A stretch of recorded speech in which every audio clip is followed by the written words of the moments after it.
Bienvenue aujourd'hui pour nos opinions sur le dernier film de comment déjà? Comment il s'appelle? Tarantino, c'est ça? Il a pas sorti de film récemment. Aïe merde, on est trop en avance sur le planning. Ça te dit, on fait une nouvelle émission? Ouais, on fait trop de nos sur la chaîne, je trouve. Ouais, comment on pourrait appeler ça? Je sais pas, actu, on fait un truc sur l'actu, non? On reste dans le cinéma. L'actu sur la toile? Bah ouais, carrément. Et vous comprendrez bientôt le titre en plus. Ouais. Et ça, c'est bien. Ouais. Ça, c'est bien. Du coup, pour cette premier épisode, on fait quoi? Eh bien, moi je pense que on pourrait peut-être débattre sur les résultats des Oscars, car il y a eu des surprises quand même. Allez, pour ce premier épisode, l'actu sur la toile, sur nos opinions, nos opinions. On va abandonner avec nos opinions, non. Sur nos avis, nos ressentis. nos avis, ça commence. Ouais, nos avis, c'est bien, allez. C'est parti sur AST, nos avis sur la cérémonie des Oscars 2017. Alors tout de suite, l'Oscar des meilleurs effets visuels. Alors il y a quelque chose qui me surprend un petit peu. Parmi les nominés dans les Oscars des meilleurs effets visuels, il n'y a pas Premier Contact, alors qu'il y avait déjà 8 nominations. Je sais pas, est-ce qu'il méritait pour toi une nomination Premier Contact, Mathieu? En termes d'effets visuels, non. Pas du tout. Non, clairement, il méritait pas. Même si esthétiquement le film est très beau, on parle surtout d'effets visuels. Donc les effets spéciaux, je dis pas le faut de sa pète, mais un peu quand même. Le film est très lisse, avec des décors sublimes, je dis pas le contraire, mais c'est pas, ça envoie pas. Ça D'accord. envoie pas. Et je pense que, mine de rien, faut quand même nominer des films qui esthétiquement où ça envoie du lourd, quoi. Ouais. Il n'y avait peut-être pas grand-chose de révolutionnaire, donc. Pourtant, il y avait beaucoup de nominations dans les Oscars techniques. Bref, l'Oscar des meilleurs effets visuels a été attribué au Livre de la Jungle. Mérité ou pas mérité? Dubitatif. Je sais pas pour toi, Emile. Moi je l'ai pas vu, donc voilà, on va tirer les choses au clair. Il y avait- Mais j'ai confiance en Jon Favreau, parce que c'est Jon Favreau qui réalise, vu que c'est lui qui a donné ses titres de noblesse à Iron Man, donc voilà. D'accord. Il y avait quand même un gros concurrent, une saga qui a l'habitude d'innover dans les effets spéciaux, Rogue One. Pas d'Oscar pour lui, c'est frustrant pour vous ou pas? Ouais. Pas du tout. Pas du tout. Non. Moi je...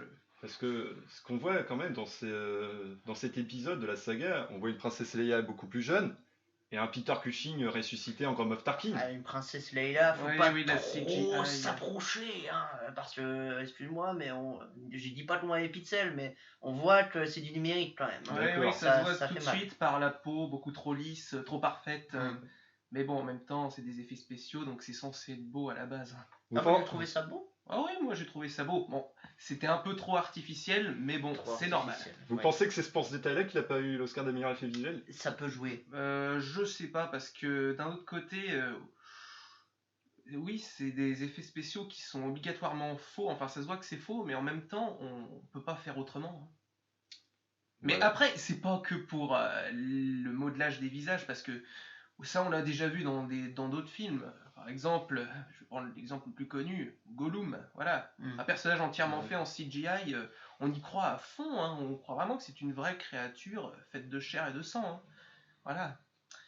Non, sinon, dans Star Wars Rogue One, il y a aussi le rapport d'échelle. Quand on voit au début l'ombre qui cache l'étoile de la mort, ou l'étoile noire, c'est vous qui voyez. Ou encore quand on voit durant la scène de bataille les AT-AT. Dans Star Wars, l'Empire contre-attaque, on les voyait de loin, tandis que là, on est carrément tout près d'eux. Et on ressent ce gigantesque, ce gigantisme. On a cette sensation de voir quelque chose d'immense devant soi.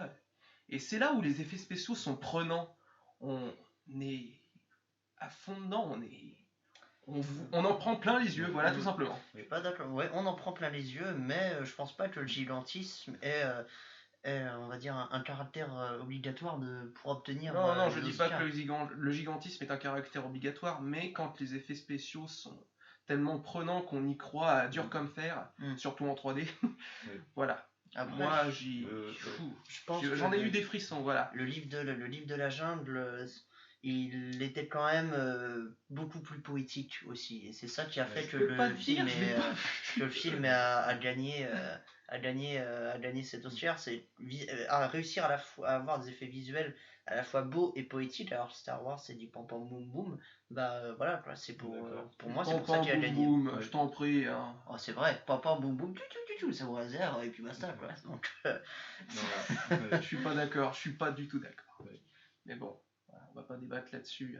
Et le livre de la jungle, c'est beaucoup de fond vert, tandis que Rogue One, il y Euh, a quelques, oui, mais il y a franchement, quelques animatroniques, un peu des retours à l'ancienne. Il le méritait peut-être quand même pour franchement, ça. on s'en fout que ce soit des fonds verts ou de l'animatronique, du moment que c'est bien fait, voilà. Ouais. Parlant d'animation à l'ancienne, il y avait aussi Kubo et l'armure magique.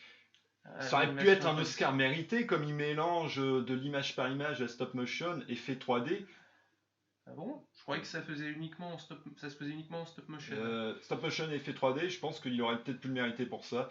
Après, C'est vrai que c'est un peu nostalgique. Ouais. Moi, ça m'a rappelé l'étrange Noël de Monsieur Jack directement. En même temps, c'est fait. Je dis ça, c'est fait par les mêmes studios, donc voilà. enfin, c'est peut-être parce que c'est le fait que ce soit un dessin animé et non un film réalisé en live action.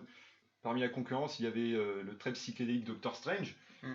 C'est celui qui visuellement est le plus coloré, je pense, parmi les. Ouais, oui. le plus tournant aussi, un peu. Ça met mal à l'aise. Non, bah ça met mal à l'aise, mais c'est Bon. ça que j'ai adoré avec ce film, c'est qu'on perd tous nos repères à chacun des plans en fait. Oui.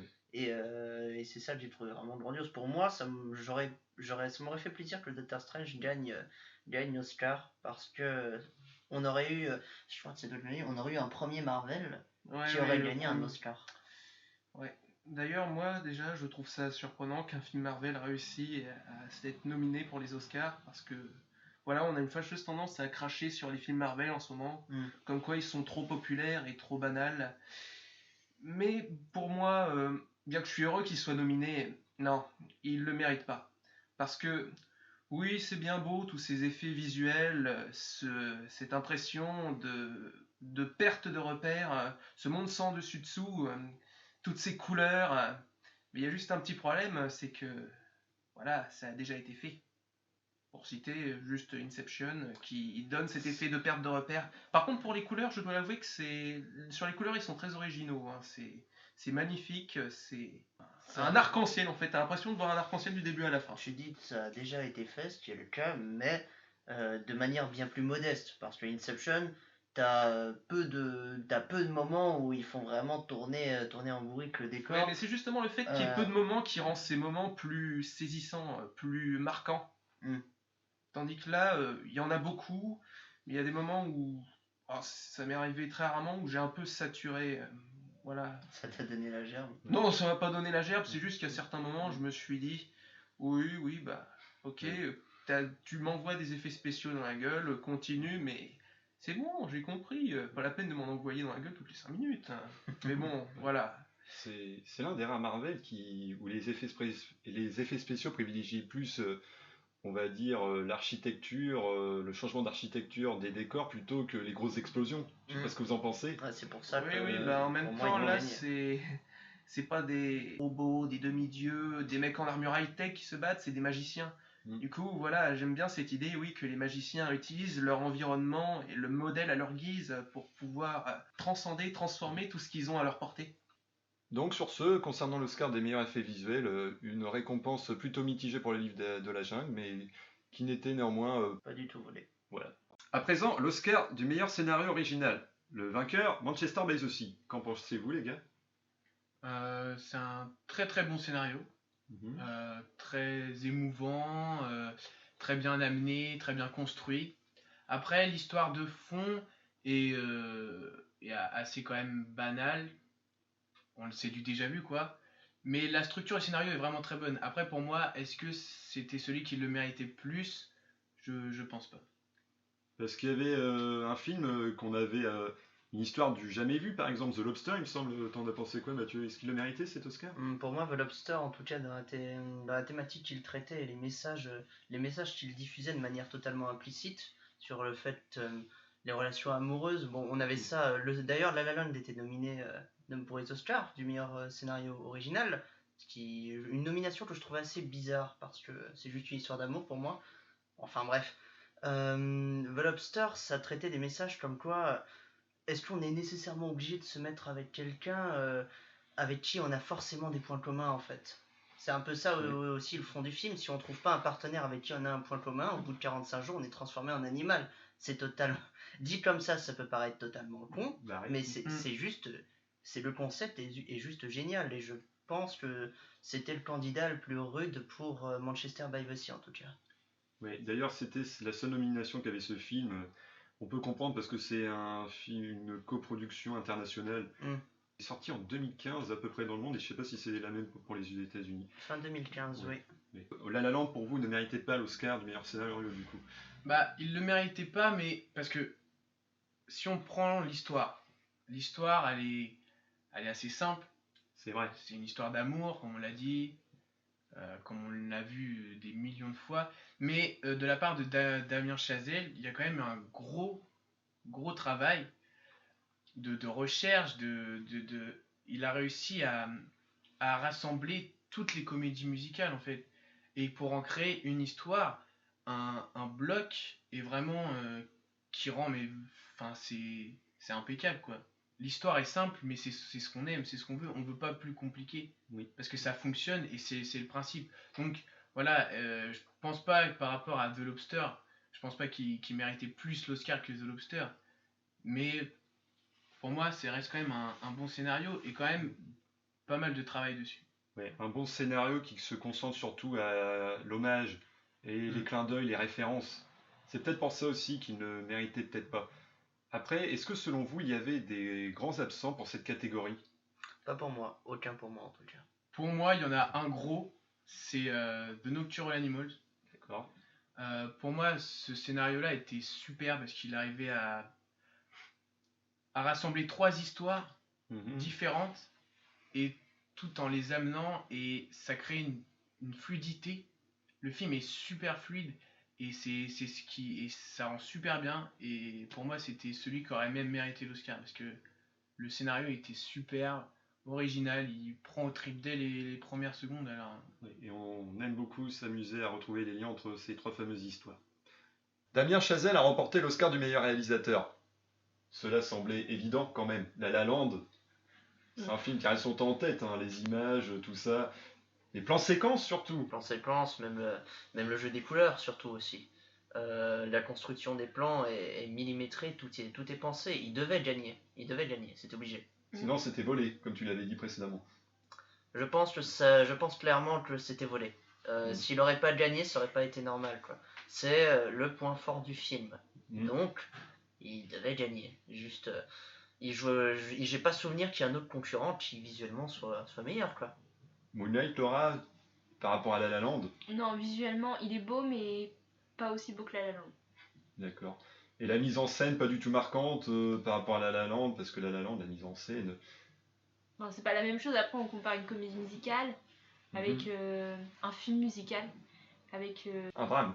Voilà, c'est ça, un drame. Donc c'est pas la même mise en scène qu'il peut y avoir entre ces deux films-là. Je trouve qu'ils peuvent pas être comparés aussi au niveau de la mise en scène.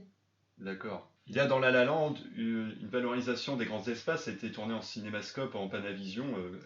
Ça a été tourné à l'ancienne, en pellicule. On remarque vraiment un côté vintage dans La La Land. Ouais. Ce qui est le point fort de sa réalisation. Et un concurrent unique. Oui, bah, si il y a le côté old school, enfin vintage, old school, il me semble que c'est le même 30, non? En effet. Du coup, ouais, ce côté-là aussi, ça donne un aspect nostalgique en fait, qui fait que les personnes un peu plus jeunes sont ébahies par le film, et même les personnes un peu plus âgées sont, par cet aspect vintage, comme tu dis, qui sont également heureux de voir cette perle de réalisation, quoi. Franchement, non seulement c'est une perle de réa, mais c'est tout public. Enfin, voilà. Alors que Moonlight, c'est un peu plus particulier, on va dire. C'est pas la même chose. Autrement dit, grâce à la réalisation de La La Land, spectateurs petits et grands peuvent s'y identifier. Oui. Voilà.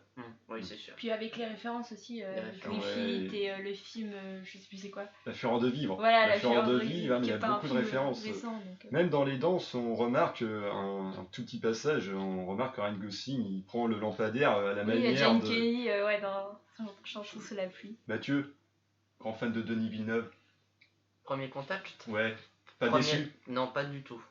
Premier Contact est un très grand film pour moi, un nouveau film excellent dans la filmographie de Denis Villeneuve, mais visuellement, malgré le fait qu'il soit très lisse, très propre, et que les plans sont également bien millimétrés, le souci qu'il y a, c'est qu'il n'y a pas de prise de risque. La La Land, du plan séquence, en veux-tu, en voilà, et puis bon, comme on l'a souvent dit entre nous, vas-y que je te mets la caméra dans l'eau, et puis que je te la sors, et qu'il y a plein de danse et tout, et que mine de rien, tout en ayant toujours le jeu des couleurs, alors qu'il n'y a pas de réelle prise de risque dans Premier Contact, quoi.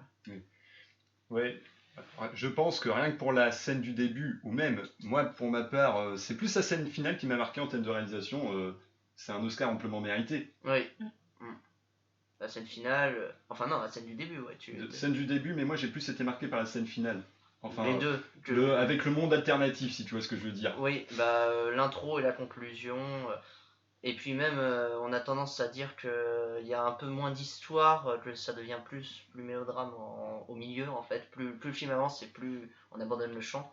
Je trouve que c'est pas une affirmation exacte. Même s'il y a moins de chant, faut le reconnaître, le film reste quand même visuellement une perle de réa, quoi. Oui, mais c'est pas une comédie musicale entièrement.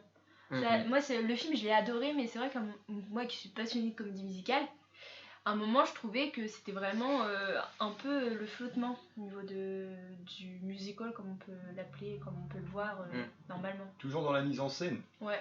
D'accord. Je pense pas qu'on peut dire que ce film est entièrement une comédie musicale. C'est vrai qu'au début, on est vraiment dans un monde de comédie musicale, de couleurs, de danse. Et après, il y a eu un petit flottement plus au milieu. Il y avait moins de défis de réalisation, mais bon, on peut pas faire des folies tout le temps. Hein. Une comédie musicale n'est pas plein de couleurs tout le temps. Hein. Oui. On peut prendre l'exemple des Misérables, qui a été tourné en film, qui a même eu des Oscars avec Anne Hathaway et Hugh Jackman, tout ça. Ce film dure très longtemps, il dure 2h30, 3h je crois, et c'est entièrement du chant. Là, on peut vraiment appeler ça une comédie musicale du début à la fin, parce que c'est vraiment du chant du début à la fin. Alors que La La Land, il y a vraiment un stagnement au milieu, je trouve. Un stagnement. C'est ce qui fait aussi sa grande originalité dans son fond. Et sa forme, c'est surtout ça. Ouais, c'est du renouveau, du coup. On peut appeler ça. Et bien voilà, pour ceux qui n'ont pas encore vu La La Land, allez voir pour la mise en scène, tout ça, c'est le point fort du film, évidemment. À présent, l'Oscar de la meilleure actrice. Alors, Emma Stone remporte son premier Oscar après avoir joué le rôle d'une actrice qui réussit à Hollywood. Vous en pensez quoi, les gars ? Moi, perso, je pense que l'Oscar est totalement mérité. Totalement mérité parce que, bon, Emma Stone, quand même, dans sa filmographie, elle est passée du registre comique avec Zombieland. Il y a eu forcément un registre un peu plus populaire avec Amazing Spider-Man, Hudson Franklin. Oui. Et là, maintenant, elle va dans une comédie musicale, Damien Chazelle, tout ça. Elle maîtrise la danse, le chant, enfin, elle nous a prouvé que sur beaucoup de registres, c'était une actrice très talentueuse. Donc c'est pas volé du tout. D'accord. Alors, les Oscars, souvent, ils décernent l'Oscar de la meilleure acteur ou la meilleure actrice à des acteurs qui ont joué le rôle de leurs héros nationaux. Par exemple, dans la concurrence, il y avait Nathalie Portman pour son rôle de Jackie, Kennedy dans Jackie. Elle ne l'a pas eu. À votre avis, le méritait-elle ?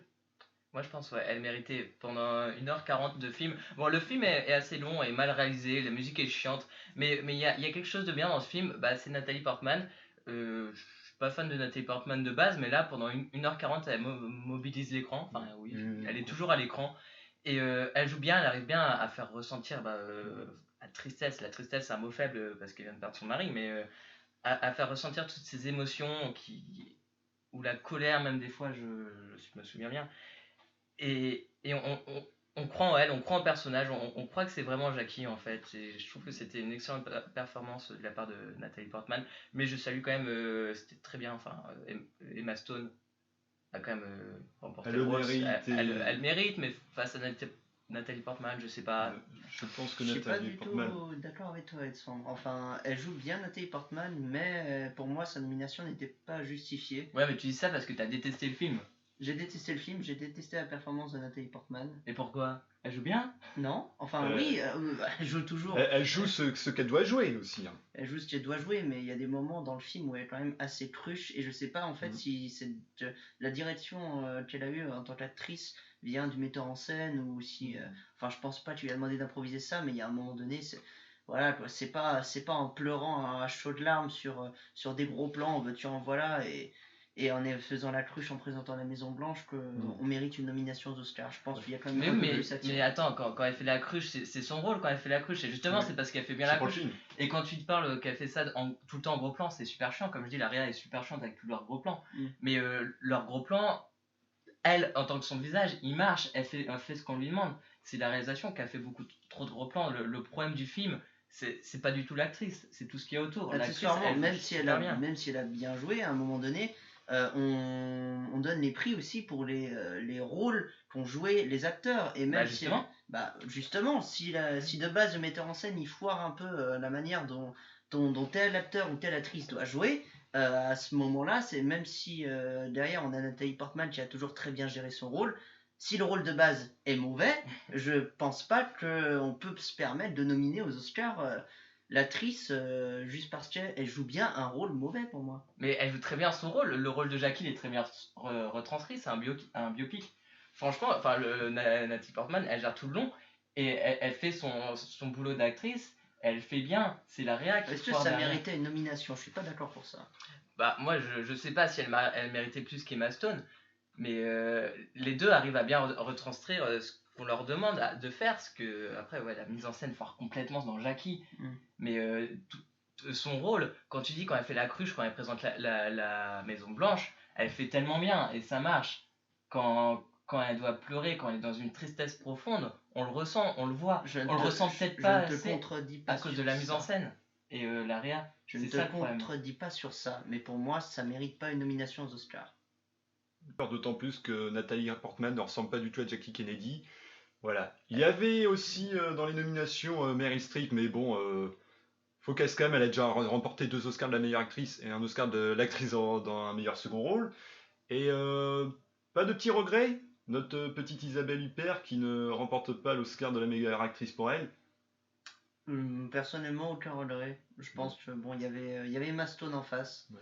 Et voilà quoi. Pour moi, elle a tout prouvé. Donc même si les envies patriotiques font on serait content d'avoir un Français, une Française. Elle avait déjà remporté le César et c'est vrai, ça fait un peu l'exception à la règle, et d'autant plus qu'elle est un film, une coproduction européenne, pas du tout américaine. Mais bon, il y a du Marion Cotillard, peut-être qu'une fois Isabelle Huppert. Donc sur ce, Emma Stone a remporté l'Oscar de la meilleure actrice, mais ce n'est pas le cas de son partenaire Ryan Gosling pour le meilleur acteur. C'est dommage. Voilà. Et bien comme vous le voyez, ils sont beaux, ils sont forts. Pas mieux que pour parler de l'Oscar du meilleur acteur. Le vainqueur, Casey Affleck pour Manchester by the Sea. Qu'en avez-vous pensé? Oscar mérité ou pas, Clément? Oui. Juste oui, on a beaucoup parlé de Casey Affleck comme on a pu parler de Ben Affleck sur son visage qui exprime rien ou quoi. Mais là on peut rien dire sur Casey Affleck parce que le rôle lui colle à la peau quoi. C'est un mec dépressif qui arrive à pourtant donner des émotions autres qu'avec des sourires ou des pleurs ou quoi. Et c'est ce qui est vraiment fort et il était superbe dans ce film et pour moi je suis désolé, il a mérité son Oscar. Amplement mérité. 2000. Pourtant, dans La La Land, on voit Ryan Gosling, il s'est entraîné à faire jouer du piano, c'est une grande prestation d'acteur, à chanter, à danser, en plus de jouer son rôle de Monsieur Tout-le-Monde. T'en penses quoi, toi, Alex? Pourquoi il l'a pas eu? Non, oui, Ryan Gosling, il le méritait amplement. Enfin, et oui, il y a eu 3 mois de préparation pour la danse, le chant, le piano. Enfin, apprendre un instrument en 3 mois, même si c'est que quelques sons, c'est super. Il avait déjà les bases de piano. Il n'a pas joué 3 mois de piano. Il s'est juste perfectionné pendant 3 mois. Il connaissait déjà le piano. Ouais, mais en même temps, il devait apprendre son rôle, apprendre à danser, apprendre à chanter. Mais je dis pas. Mais je veux dire que faire ce qu'il a fait en 3 mois, c'est pas possible. C'est pas possible d'apprendre autant, de jouer aussi bien en 3 mois, quoi. Même avec les meilleurs, quoi. D'accord. En même temps, c'est quand même une belle prestation, hein, parce qu'il a appris à danser, il a appris à chanter. Et même, enfin, il joue super bien, genre on Oui, il joue ressent bien. ce personnage. Ouais, il joue Il est bien, parfait. mais Et en plus, Emma Stone l'a eu, pourquoi pas lui, hein? Voilà. Et pourtant, il dansait un peu mieux, je trouvais, que Emma Stone. Enfin, genre, il était plus coordonné. Alors qu'Emma Stone a déjà fait de la comédie musicale, enfin, sur scène, mais pas en film. Mhm. Mais oui, voilà, lui, il dansait mieux, je trouvais. Genre, Emma Stone, elle regardait ses pieds à un des moments, elle était moins coordonnée que lui. Et ouais, niveau enfin, jeu d'acteur, des gros plans sur lui et tout, on ressent ce qu'il ressent lui. C'est une belle phrase, ça, on sent ce qu'il ressent lui. elle était pas belle. Ouais. Ouais, donc voilà. Pour le meilleur acteur. C'est le moment que vous attendez tous. L'Oscar du meilleur film a été attribué à Moonlight. Est-ce que vous avez été surpris comme la plupart du monde? Parce que La La Land était grand favori quand même. Bah non, pas vraiment, parce que Moonlight méritait aussi bien que La La Land de gagner cet Oscar. D'accord. Non. Bah si, à La La Land, il a ses avantages, il est absolument incroyable comme film, mais Moonlight aussi en même temps. Il a une histoire absolument incroyable qui lui permettait qu'il puisse gagner. Ouais, mais La La Land a une réalisation complètement incroyable, des musiques qu'on retient qui permettent qu'il puisse gagner. Ouais, mais ces deux films sont pas comparables en final. Ouais, c'est vrai que c'est dur de les comparer par contre. C'est pas du tout Rien la qu'au même niveau de chose. l'histoire, d'un côté, t'as une histoire qui est très. Qui parle d'homosexualité dans des milieux sensibles, et de l'autre, t'as une histoire d'amour, une romance, comme on pourrait dire qu'on a vu 1000 fois, mais qui est quand même assez originale par sa réa et par sa forme aussi. Enfin, du coup, c'est très dur de les comparer. Oui, c'est pour ça. Ouais. On dit souvent que les Oscars préfèrent les drames que les comédies musicales. Or, La La Land, c'est assez dramatique quand même quand on voit. Bon, enfin, dramatique, il meurt pas, hein. Ouais, mais c'est triste. Oui, Cher romantique aussi. Ouais. Qu'est-ce qui t'a fait le plus pleurer, Laura, La La Land ou Moonlight? Aucun des deux.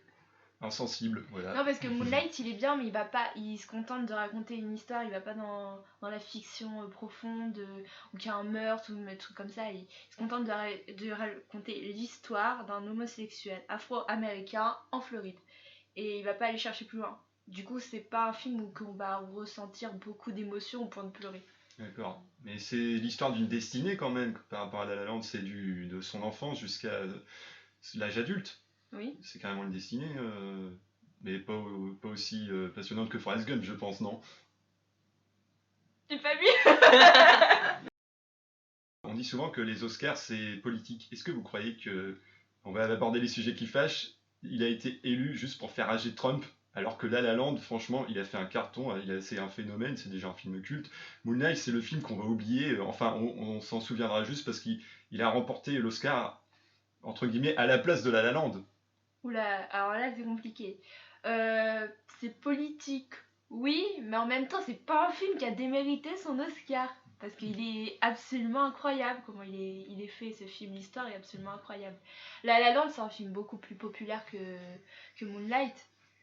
C'est pour ça peut-être que les gens s'attendaient plus à ce qu'il gagne que l'autre. Et pourtant tous les deux méritaient de gagner. C'est juste que je pense que les gens devraient plus s'intéresser aussi aux films, aux petits films. Moonlight c'est un petit film. D'accord. C'est pas le film que tout le monde va aller voir. Alors que La La Land, bon bah Ok. tout le monde a été voir parce qu'il y a Ryan Gosling, parce qu'il y a Emma Stone et tout. Alors que l'autre il y a personne de connu, c'est pour ça que les gens ne vont pas voir. Et donc les gens s'attendaient absolument à ce que La La Land gagne parce que c'était un film populaire, Mhm. surtout. D'ailleurs, pour te répondre à ça, je sais pas si c'est politique, mais si c'est le cas, c'est vraiment dommage qu'une cérémonie qui est censée récompenser des prix pour les films et en tant que tel se mette à faire des choses politiques. C'est vraiment dommage, on est vraiment dans le milieu de l'art. Après, oui, je suis d'accord que oui, même si l'art souvent est. Hollywood c'est quand même très politique. Hein. Même si le milieu de l'art prend souvent des engagements, enfin prend tout le temps des engagements politiques et personnels, mais que ça rentre dans la cérémonie, c'est dommage. Mais après, je suis d'accord avec toi que La La Land va rester enfin, je pense personnellement qu'il va rester dans les mémoires face à Moonlight en fait. Oui. Vous trouvez pas aussi que La La Land, c'est, on va dire, un peu quand même un film pour les Oscars, fait pour les Oscars? La façon dont il y a eu la promotion, 14 nominations, tout ça, J'aurais un film plutôt dit- pensé pour les Oscars. J'aurais plutôt dit l'inverse. Les Que Oscars. Moonlight était un film fait pour les Oscars. Ah oui, Et que La La Land de base, moi c'est vrai que le jour que La La Land est sorti, j'aurais jamais cru qu'il était aux Oscars. Ouais, mais il fait référence à toute l'histoire d'Hollywood, du coup, c'est pas, Oui. enfin, c'est un clin d'œil et C'est- ils aiment bien quoi. c'est ça qui surprend parce que The Artist, c'était un film hommage à Hollywood. Il a remporté l'Oscar du meilleur film. La Ouais. La Land, je m'y attendais quand même. Et il ne l'a pas remporté. Ça, c'est surprenant quand on y repense. Mais aussi, La La Land, ça talque un peu Hollywood quand même. Ouais, Ça mais casse c'est un peu gentil. Hollywood. Oui, ça reste gentil. Mais ouais, mais après, c'est vrai que c'est bizarre parce que face à The Artist, la réalisation est beaucoup plus folle sur Ouais. La La Land que The Artist qui était quand même très classique. Et justement, bon, c'était aussi le point fort du film, mais qui était vraiment très classique sur sa réelle, hein, chant contre chant. Et sinon, Alex, pas de regret pour Lion? Lion était un film assez bien quand on y repense, mais il méritait pas d'être nominé aux Oscars des meilleurs films, je pense. Pour les Oscars du meilleur film, il n'y a pas assez grande diversité. Il y avait un film de science-fiction, Premier Contact, assez original pour la science-fiction, mais bon, il n'a pas remporté. C'est sûr que je pense pas qu'il aurait mérité par rapport à un film comme La La Land. C'est la fin de cette émission. On vous dit à très bientôt. On s'est un peu foiré des fois dans nos pronostics, mais bon, tant pis, hein. D'ailleurs, vous pouvez regarder Oscar Nage ici.